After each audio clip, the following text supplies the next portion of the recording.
Muy buenas noches tengan todos ustedes, bienvenidos a Memorial del 2024. Quiero comenzar agradeciendo a Manuel José Castillo Rivero, quien me ha hecho el favor de escribir con respecto a un comentario que yo hice con respecto a Venezuela en días anteriores, en el entendido de que Nicolás Maduro, el dictador, no ha entregado los resultados de la contienda electoral, no ha presentado los resultados. Y por otra parte, la oposición ha presentado ciertamente algunos, pero dicen los observadores que carecen de las firmas indispensables que desde antes de la elección siempre se pactan por una parte, y por la otra también señalan que solo están presentando el número de boletas de aquellas zonas, sitios y votos que les favorecieron. Así que en ese comentario que yo hice recientemente, dejó entrever que quedan en empate técnico porque ambas muestras de resultados son cuestionables, pero eso no es lo que a mí me preocupa. Él me conmina a que conozca mejor el sistema electoral venezolano, y la verdad es que no me quiero detener en eso porque de artimañas en México conocemos muchísimas en materia electoral. Y bueno, si somos capaces de que los muertos voten, como acusan incluso en Venezuela, también lo hemos padecido en México, y con bastante frecuencia durante más de 80 años, en donde, pues bueno, ni hablar, los fraudes electorales eran la constante. Me invita a conocer del drama que están sufriendo los venezolanos, que ojalá estuviese yo viviendo en Venezuela, como para saber de qué se trata. Bueno, también hablé yo en esa entrega del injerencismo norteamericano, y del cual está de sobra decir, México ahora mismo lo está padeciendo, y se han tenido que romper de alguna manera el contacto directo, por lo menos con la Embajada de Estados Unidos en México, por su injerencia en la toma de decisiones que le corresponden, que le competen únicamente a este país. Yo no abordo ni ahondo en el tema electoral porque a final de cuentas la verdad es que resulta peccata minuta frente al contexto que yo intenté plantear de cara a lo que ocurre en Venezuela. Ya en una entrega previa, ojalá pueda verla, me refería yo al drama que está viviendo Venezuela, y me conminaba a vivir en Venezuela, a visitarlo para constatarlo. La verdad es que me encantaría viajar a ese hermano país, pero no se necesita ir tan lejos porque es la historia de todo Centro y Sudamérica, y es la misma que compartimos en México, con una dictadura que duró 80 años a cargo de un solo partido que sí ciertamente renovaba presidencia, pero el modelo, el estilo y el objetivo era el mismo, y las represiones son históricas y son gravísimas. No he sabido, por ejemplo, si quiere comparar, no es mi ánimo entrar en polémica, no he sabido que en Venezuela estén tomando en aviones o helicópteros a la gente viva o muerta y la arrojen en mar abierto. Eso ocurrió en México. No he sabido tampoco de cárceles clandestinas en las que, a final de cuentas, todos estos presos políticos ya nadie vuelva a saber de ellos, y ahora mismo hay una comisión iniciada en este sexenio en México para averiguar qué pasó con los desaparecidos, y que no fueron pocos. México tiene actualmente 130 millones de habitantes, más o menos, y pónganle ustedes que fueron alrededor de 80, 90 millones en la década de los 70 del siglo pasado, y una enorme cantidad de desaparecidos mediante esos métodos, y que siguen sin aparecer, y que las familias, incluso sus padres, familiares, hermanos, amigos, ya incluso hasta murieron sin haber dado con su paradero. Así es que pues también tenemos en México una gran historia de represiones, de asesinatos, incluso tremendamente crueles, como esto que cuento de los helicópteros y las personas arrojadas vivas o malheridas al mar para no dejar vestigio de la masacre que se hizo en este país. En fin, no quiero competir con qué país ha sufrido más de los tiranos. Mi comentario es en el sentido de que, a final de cuentas, padecemos el mismo mal. Por una parte, el injerencismo norteamericano; por la otra, una dictadura que primero duró 80 años y desde la década de los 80 hasta 2018, un cambio de matices con el neoliberalismo que primero el Partido Revolucionario Institucional se encargó de imponer, y por el otro, el Partido Acción Nacional continuó y acendró, llevó hasta su límite, hasta permitir el hastío de la sociedad para que por primera vez ganase algo muy parecido a la izquierda en México, y con un gobierno que ellos llaman populista, pero que al menos se ha preocupado un poco más por la gente, que tiene muchísimos defectos, al que incluso acusan paradójicamente la ultraderecha mexicana e internacional de ser un Nicolás Maduro. Paradojas a las que nos llevan la historia y los intereses de unos y otros. México ha padecido esa guerra sucia en la que se asesina inmisericordiamente a su población, a la que busca libertad, a la que busca justicia. Y sin embargo, también ha padecido la injerencia de los Estados Unidos directamente, 2 invasiones directas a nuestro país y el asesinato de el baluarte de la democracia en México, Francisco I. Madero, en el que se habla de la plena injerencia de la embajada norteamericana y los equipos de inteligencia de Estados Unidos para incidir en algo que en México conocemos como la decena trágica, 10 días de masacre en pleno corazón de la ciudad, para derrocar a Madero, el primer presidente en 1910 que llegó democráticamente al poder, venciendo en las urnas a un dictador como Porfirio Díaz, y no duró mucho en la encomienda.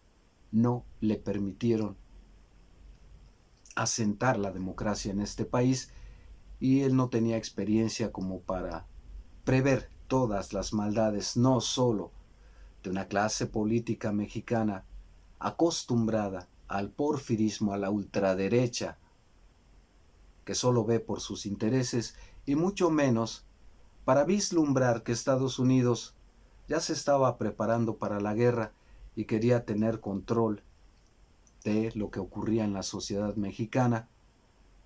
No se puede ir a la guerra teniendo una en el patio trasero de la casa, como nos considera Estados Unidos.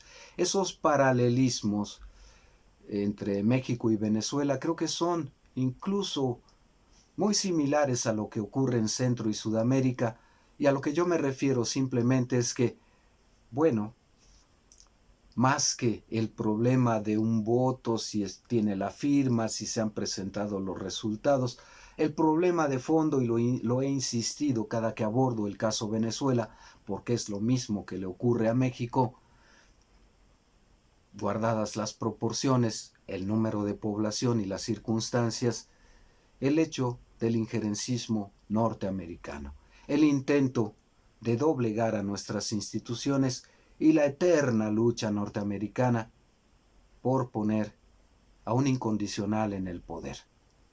¿Le ocurre eso a Venezuela? Cuidado, el hastío que se tiene por Maduro puede ser que cualquiera, con tal de tumbarlo, le entregue su alma al diablo, es decir, a los vecinos del norte. Es solo una posibilidad, En México, la oposición, la ultraderecha, corre en plenas campañas electorales y aún perdiendo tan estrepitosamente, tan numerosamente como ha ocurrido, también le exige a Estados Unidos que ya nos tome como protectorado. De ese tamaño es la derecha, la ultraderecha, y el sector empresarial, los beneficiarios siempre del poder económico y que controlaban el poder político. No veo salidas en el caso Venezuela, insisto, porque de una parte, Nicolás Maduro ya vendió su alma a China y a Rusia, y la ultraderecha a la comunidad internacional y particularmente a Estados Unidos, pretendiendo que por la fuerza, guerra que va a arrojar sangre, sangre del pueblo, imponga un nuevo mandatario. Y empujando a Estados Unidos a una confrontación que no se va a dar directamente ni con China ni con Rusia. Por eso no le veo salida, por lo menos en el corto plazo. En el caso México, pues bueno, estamos en medio de una transición de gobierno y los que perdieron la elección recurren, insisto, otra vez al tío Sam para que defienda sus intereses en aras de convencerlos, de suplicarles, incluso de que tomen ya a México como protectorado, sin mover sus privilegios naturalmente, los de la derecha, sin importar 130 millones de mexicanos, porque la clase pudiente en este país no rebasa ni el 5% de la población. De ese tamaño, le vendemos en México el alma al diablo, al vecino del norte. La mayoría del pueblo de México lo expresó ya en las urnas el 2 de junio.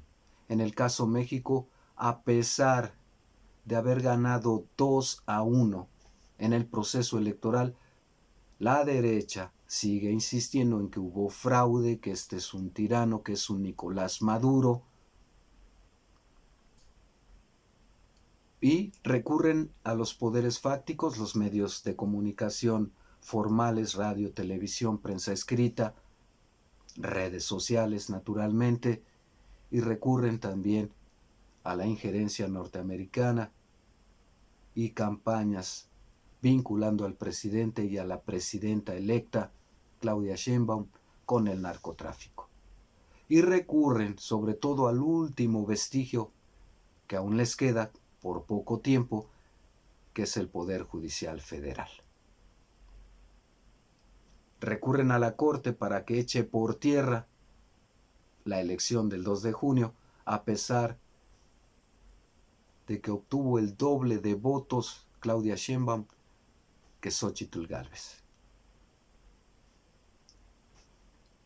La ultraderecha, si pierde, nunca está contenta con el resultado, pero debe entender por qué perdió, y no lo va a hacer porque su naturaleza es el poder y aferrarse al poder. Hay que ver quién está detrás de ellos. En el caso México nos queda claro que nuestro vecino del norte y los pudientes en este país. Yo vuelvo a preguntar, no por las boletitas, ¿quién está detrás de esta lucha por el poder en Venezuela? Y ojalá nuestros amigos venezolanos nos ilustren un poco más. ¿Quiénes dentro de Venezuela le venden su alma al diablo a Estados Unidos? ¿Y qué van a conseguir con ello, empujando al pueblo a la masacre de un dictador? Más responsabilidad con lo que decimos y lo que proponemos, lo que criticamos. Pero yo no dejo de ver todos estos detalles que son una realidad, nos gusten o no. Una élite que está en el poder en Venezuela y que no la va a soltar y que va a hacer fraude, que no tiene por qué demostrar, según ellos, su triunfo, simplemente está en el poder y lo respalda Rusia y China y no se va a ir. Y un sector opositor, hay que ubicarlo. ¿A qué intereses sirve? Ante quienes se quita el sombrero. Este choque de trenes solo afecta a la sociedad, no a esas dos élites en el poder, la de Maduro y la de los otros que quieren arrebatarle el poder y que ponen como punta de lanza al pueblo para que ponga la sangre y la vida. Callejón sin salida. ¿Y a qué aspira, a final de cuentas, cada país sino a ser realmente independiente? Pero lo es vendiéndole su alma al vecino del norte, lo es resignándose a que Maduro se prolongue en el poder. ¿Cuál es la salida? Entonces, frente a eso, el pretexto de las boletitas, el sistema electoral, mientras hay una dictadura y otros pendepatrias, no sirve de nada para el pueblo de Venezuela. Se necesita, como he dicho, una salida de fondo, pero mientras tengamos a los imperialistas, tanto de este continente en el norte, y a los que quieren hincar el diente desde Asia y Europa aquí, no parece muy venturoso el futuro. Ese injerencismo que estamos padeciendo ahora mismo en México, que incluso intenta utilizar a la Corte mexicana, que no está facultada para intervenir en lo electoral, para que eche por tierra la mayoría que tiene el partido del presidente. Con todo y que ganó 2-1 en las elecciones, el doble de votos que la oposición. Quiere decir que para la derecha esto nunca va a estar bien. Imagínense si hubiera sido más estrecha la ventaja. Estarían más enardecidos y clamando, rasgándose las vestiduras. Y en México también enfrentamos esa misma lucha que en Venezuela. Claro, no tenemos una represión de esa naturaleza como en Venezuela, pero no es por obra y gracia del Espíritu Santo, sino porque por lo menos quienes están en el poder en México, orientados un tanto cuanto a la izquierda, por lo menos han tenido el respeto, puesto que padecieron esas persecuciones, de no repetir la misma dosis a la ultraderecha, que se ha pasado mucho de la raya, violentando la ley y provocando. Ha cabido más la prudencia en México. Por supuesto que la situación en Venezuela es intolerable. Pero si me plantean simplemente que el camino es derrocar al tirano y entregar el país para que el imperio ponga un sustituto que le entregue la nación, no puedo comulgar con eso. Se tiene que luchar y clamar por la verdadera libertad, por una verdadera transición. Y eso ni para Venezuela, ni para México, ni para todo Centro y Sudamérica es posible todavía, mientras dependamos del vecino del norte, de su voluntad, de sus ambiciones, de su insensibilidad frente al dolor humano. Estados Unidos, como lo hemos entendido después de 2 invasiones en México, y como lo pregonan siempre, Estados Unidos no tiene ni amigos ni aliados, tiene intereses. Que lo piensen bien en Venezuela. Hasta aquí por ahora. Comentarios, críticas, sugerencias son bienvenidos. Gracias a quien escribió. La crítica es bien recibida. Y el intercambio de ideas mucho más. Hasta aquí por ahora. Denos un like, suscríbanse, cuídense mucho.